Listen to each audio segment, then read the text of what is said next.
Huh? The Raja is tired of listening. Thank you. You have to No, finish. it's okay. Only 5 You minutes. take the sense of the house. If we need to sit, we will sit more time. You take the sense of the house. This cannot go on like this.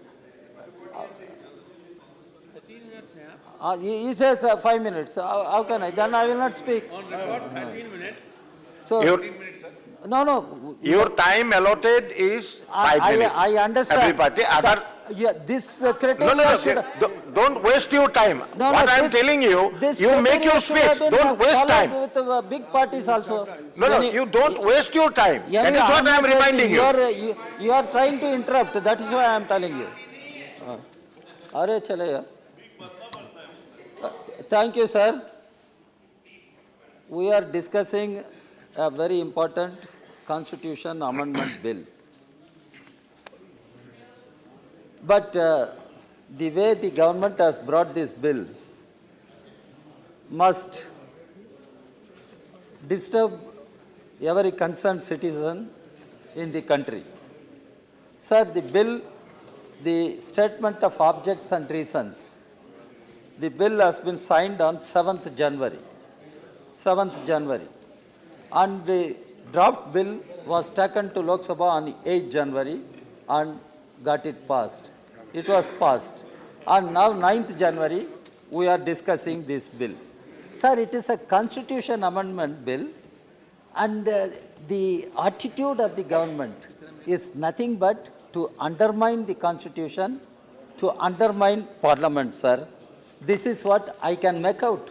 And it disturbs every concerned citizen in the country, the way the present government has the attitude towards the constitution given to us by Dr. Ambedkar and galaxy of leaders, sir, who had a great vision for building a modern India, a modern secular democratic republic.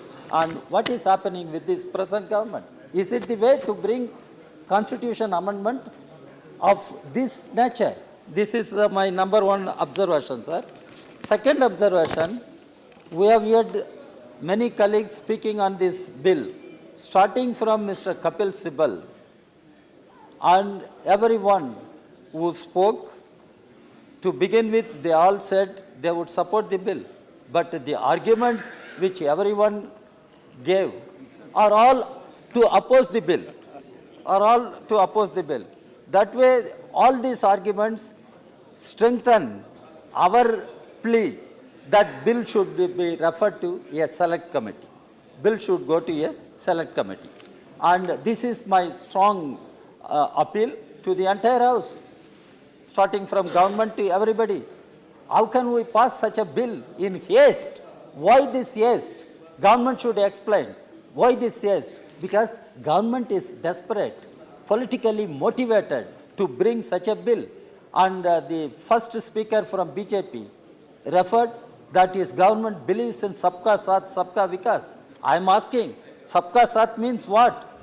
I am asking, Kiska Saath? I am telling you, today and yesterday, the workers across the country went on national strike.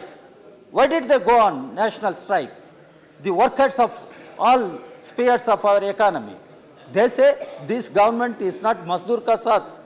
Government is not Mazdoor Ka Saath. Then the government is with corporate houses, and Kisans came to Delhi and they had a huge demonstration. Farmers' distress continues. They say government is not Kisan Ka Saath.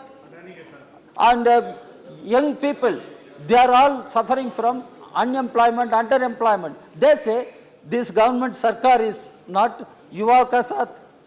So, Kiska Saath this government? They should understand. And they talk about reservation for economically weaker sections. Sir, I am telling you, this reservation as a policy, state policy, has been conceived and accepted in order to provide affirmative action, in order to take affirmative action for the socially, educationally backward communities, sir. That is the problem.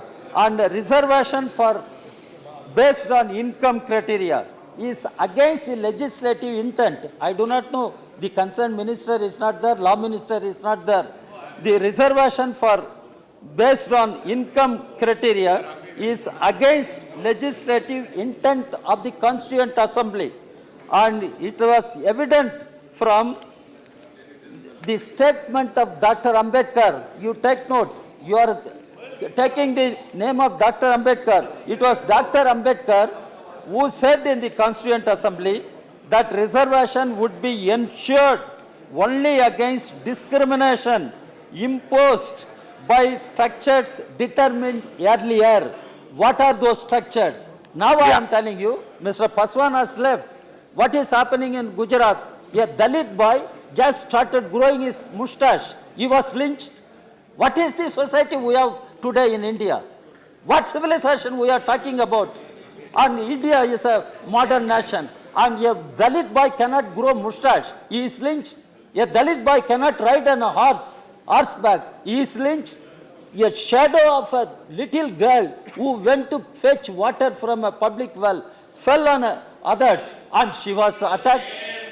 What is this India, sir? I am asking. This is what Dr. Ambedkar... Your time is over, Mr. Raja. No, this is what Dr. Ambedkar said. Now my point is, when the government talks about reservation for economically weaker sections, it means already 49.5% reservation is there for SC, ST and OBC. 50.5% it is open category. It is open even to SC, ST, OBC. It is, and you are taking away 10% from that open category. And what is the economic criteria? And you are referring to Article 15, Article 46. You read all these articles in totality. Nowhere it talks about economic criteria. It talks about social backwardness, educational backwardness. No, Please conclude.